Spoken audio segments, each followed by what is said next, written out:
All right, segment 3, if you like, of the final word this week. Adam Collins with you. Ben Jones joining me in just a moment. Timing has not been nice to Daniel and I. Breaking news since I hit stop with him and hit record with Ben. There has been an announcement from the ECB that Nat Sciver-Brunt will be the New England women's captain across all 3 formats. So breaking news that Nat Sciver-Brunt has got the top job in the England women's team. Of course, we'll have a chance to discuss that in full on next week's episode of The Final Word. Ben Jones, our IPL quick whiz, is here with me to do the 6 balls of the last week, a format which we've ripped off from many others across the journey, where Ben, in our Whamageddon format, tells me what I have missed in the IPL. And I've got to say, Ben, I'm still yet to see a ball. It nearly happened yesterday when there were it's probably yesterday the first time I've had to look away a little bit in a few weeks when there was certainly something happening that I maybe should have been paying more attention to. But you'll be here to tell me all about that, telling us what we've missed in the last week of the IPL. Hello to you. Hello to you, Mr. Collins. Thank you. It's nice to be back with my preferred podcast co-host after last week's adventure into the longer than half an hour segments, which was accompanied by Jeff. So it's nice to have you back. There's backstory to that. When we started this, it was like, right, get Ben in, out, 12, 15 minutes, done. And then I looked up and I saw the run time on the app was like an hour 40. I'm like, something's happened here. And then, yes, it was explained to me that you two got on one. But that's okay. We'll go back to how we started it a few weeks ago, where you can just tell me, give it to me straight, Ben. What's ball 1? Well, I mean, the little preface, we're going back to presumably, I think, the 50s or the 60s. When did they have 5 ball overs? Essentially, it's not been long enough since the last record for me to have 6 things to talk about, Colo. So we're doing 5 things today. Works for me. Let's do it. We're going quality over quantity, and we're going to start with one of the very highest quality, ball 1. Last week, we spoke with Jeff about the teenage superstar, the 14-year-old superstar from Rajasthan Royals, Vaibhav Suryavanshi. It was we were gently whimsical about it, about how young he is. You know, it's how funny it is to have a child. And I said at the end, who knows if he's actually any good? I'll tell you what, I think he's pretty good. Last night, Rajasthan Royals play Gujarat Titans, who we know are a fantastic side, again, who we spoke about last week. Suryavanshi hits a 35-ball century. It's the fastest ever ton in the IPL by an Indian, second fastest, full stop, after Chris Gale's monumental effort about 10 years ago. It was one of the all-time iconic IPL moments. This baby-faced kid. There's a lot of discourse online about, is he 14, is he 18, is he 60? It doesn't matter. If he'd have played this knock when he was 29, we'd be talking about it for years to come. He's swinging from ball 1. He's got this incredibly exaggerated back lift with cocked wrists. It's Brian Lara-esque. It's very modern.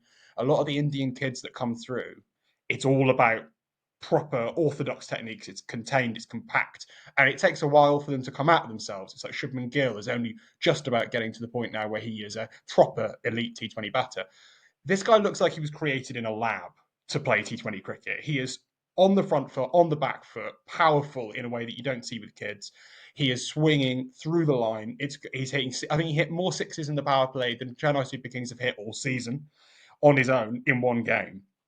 And it was just an absolutely breathtaking bit of theatre. And again, it's one of those ones. It's gone around the world. It's on the front page of the BBC News website. It's broken through primarily because of his age.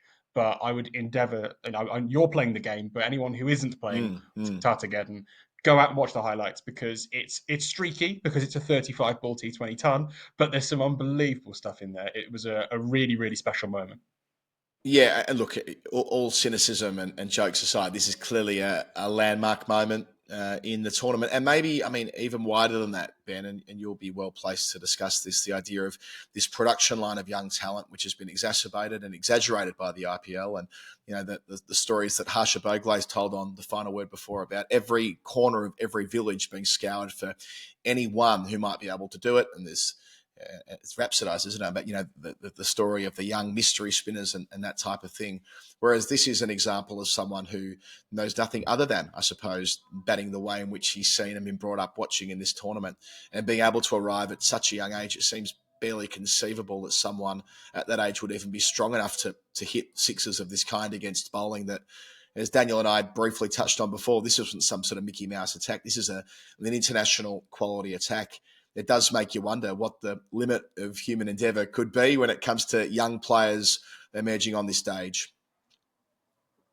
There was a really beautiful moment. It was almost, prodigal son kind of stuff, prodigal son, where Rahul Dravid, Rajasthan Royals head coach, is in a wheelchair at the moment. He injured himself playing cricket with his kids, I think, and so he's been in a wheelchair all tournament. As Suryavanshi hits his six, he rises from his wheelchair to applaud him. It's like this kid is so good. He's actually curing the sick. It's like this is what we're talking about. But you're right. I think I mean Harsha, it's right to mention him. He always uses that phrase of the IPL where talent meets opportunity, and I think it might even be an official slogan of some kind. But it really did feel like that. It is this sense of this whole institution of the IPL, of the BCCI, of Indian cricket as a whole, is about funneling this vast array of talent onto people's screens at 8:30 at night. There's a billion people watching.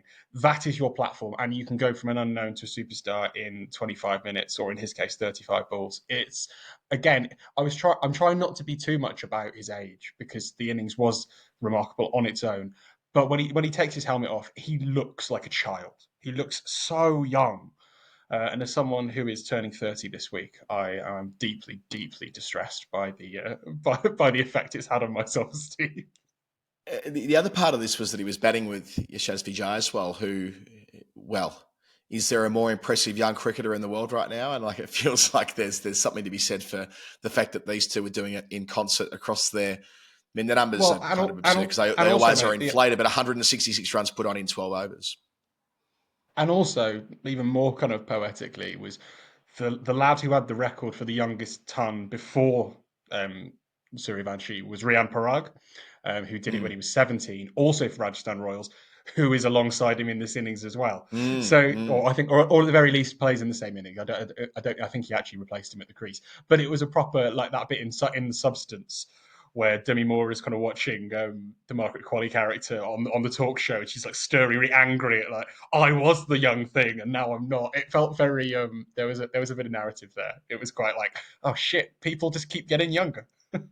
That's another great pop culture reference from you. We've had Substance, we've had Succession, we've had Severance, all the S's with Ben Jones on our Whamageddon, Tartageddon segment on The Final Word. Okay, quite a lot on ball one, understandably so. We'll start ratcheting through now. Ball two. Absolutely. So the second ball of the over, RCB have hit the front. They're top of the log. They are flying and they look absolutely $1 million. Sunday night they played Delhi Capitals. They beat them and they beat them pretty well. Krunal Pandya, who's having an unbelievable season, he's got 13 wickets, but he goes and smashes 73 red to get them over the line in a pretty tense chase on a quite difficult wicket. We've had contributions all across the board. Josh Hazlewood's got the purple cap with 18 wickets. Virat Kohli had the orange cap briefly before it was taken off him by Sai Sudarshan the other day.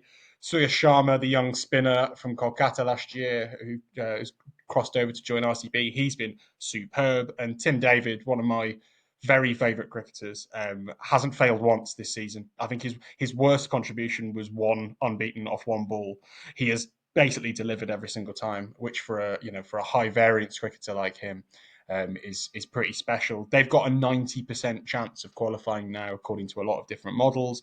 But the reason I bring it up is they will be desperate for top two. For people who don't follow the IPL that closely, you've got 10 teams. The top four go through to the playoffs.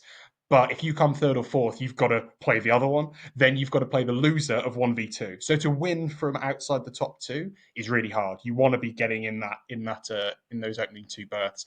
And RCB at the moment are going to qualify, touch wood, but it's just about keeping that pressure on. They've only got one more game in the remainder of their season against teams in the current top six. So basically, their run-in is quite kind to them. And I think if they can get 2 or 3 more wins, then they'll be locked into those top 2 positions. And we're one step closer to Rajat Patidar, brackets, Virat, raising the IPL trophy in about 3 weeks' time. And players like Bhuvaneshwar Kumar, who picked up wickets in the win over Delhi Capitals, and Krunal Pandya, who we spoke about at the very start of the segment about a month ago, now like senior battle-hardened players alongside Kohli, who must make that journey all the more easier for him. 100%. I think it's the odd thing of RCB were always a couple of superstars. It was stars and scrubs it was like Real Madrid early 2000s kind of approach, Galactico style. It's a lot more even now. It's a lot more. The quality is spread around the team. The money is spread around the team, and as a result, they look all the better for it. All right, ball three, Jonesy. Ball three, we're jumping macro again. We're jumping out of the actual cricket. I'll direct people for more detail on this to our friend and colleague Matt Roller has written a fantastic piece, well, a lot of fantastic pieces, but he got a good yarn on ESPN Cricket Info about the potential for IPL expansion at the end of this mega auction cycle in 2028. So currently the season is 74 games long, but it's an asymmetric system, so everyone doesn't play everyone home and away. And the IPL chairman mentioned to Matt, and I think has been floated elsewhere, is this possibility for an expansion to a completely symmetrical structure of 94 games, where everyone plays everyone home and away, followed by a playoff system. Sorry to jump in. Isn't that already inked into the? I feel like that was already. I mean, I acknowledge that the IPL chairman said it's too heavy, but is this not something that's been trailed for a couple of years? That 94 is the next natural stage to have an elegant draw, home and away. So it was trailed for this cycle. That was the main thing, was that it was going to be in this cycle, and then they pulled back on it. I don't quite know why. Again, I'm speaking slightly out of turn, but basically it was going to be the plan. Viewership drops in the middle of the tournament, and I think there's a lot of nervousness from the broadcasters that actually they're going to kill the golden goose by making it too big. However, let's see how much we can turn the heat up before the golden goose keels over. I think that's probably going to be what wins out, and we'll see where it goes. But as a UK sports fan, I find asymmetric tournaments really uncomfortable. My autistic brain gets twitchy, so I want evenness. However, this is going to extend the window of the IPL by another 2 weeks, maybe 3 weeks, because they're not going to have more double headers, because double headers don't pay the bills. It's too hot. People can't play in India in 3-4 years' time in 50-degree heat in the middle of the day. So the window is going to go longer, and it's going to obviously have huge ramifications for the rest of the cricketing schedule, which I will leave you to discuss in your own time. Yeah. How will that compromise the next leg of the Saudi Grand Slam tournament when the IPL goes a little bit longer and we're in that dystopian future when we're reaching the singularity sooner rather than later? Next ball, Ben. So the fourth ball of this abridged over, remarkably, is one that I really don't want to have to talk about. I mentioned that Tim David is one of my favourite cricketers. Another, and I've got credit in the bank for it going back almost a decade, is Rishabh Pant is one of my absolute favourites. I've been a huge fan of him across formats for years and years and years. For people who don't know, he left Delhi Capitals, his long-standing IPL side, at the start of this season in the mega auction. He moved to Lucknow Super Giants, and he became the most expensive player in the history of the tournament, 27 crore. So that's about 5 million AUD, 2.5 million sterling, I think. It's around. I struggle with the conversion sometimes, but it's a lot of money. His returns have been 110 runs in 9 innings, averaging 12 and scoring at less than a run a ball. He has looked so out of sorts. They've tried him at the top when Mitch Marsh was injured. They've tried him in the middle, but he's so out of nick that he was batting at 7, I think, against Delhi Capitals last week. That they were just kept on demoting and there were contextual reasons for it, but he kept on being pushed down. This is not what you do with a 27 crore batter. And it's quite sad because when he came back after that obviously his horrible injury in that car crash, and I think it's still underestimated how close he was to suffering even worse injuries than he did.